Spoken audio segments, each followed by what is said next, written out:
Magandang araw sa ating lahat, mga kababayan, Luzon, Visayas, Mindanao. Ay pasilip ko sa inyo ang aming breakfast, mga kababayan, sa saring may Hungarian hotdog.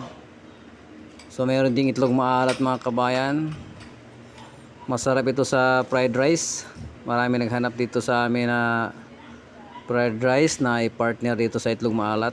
Wow, grabe, nakakataka, mga kababayan. May kamatis pa kasama.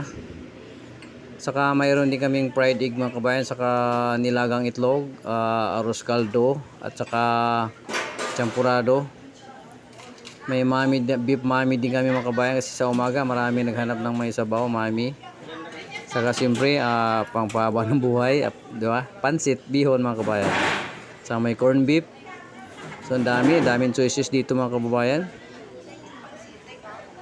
Saka may isda rin na pangat, tsaka chicken adobo.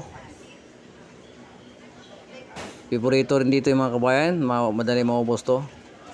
Lalo ito yung pork chopstick. Nako, ang sarap nito sa mainit na kanin, sauce nito. Saka maraming sibuyas. Nako, masarap. Siyempre may gulay, araw-araw kami may gulay dito kasi dami naghanap ng gulay. Importante kasi yung gulay, mga kababayan, lalo sa umaga. Saka may tukod baboy na kami, Yun lang, mga kababayan. Thank you for watching.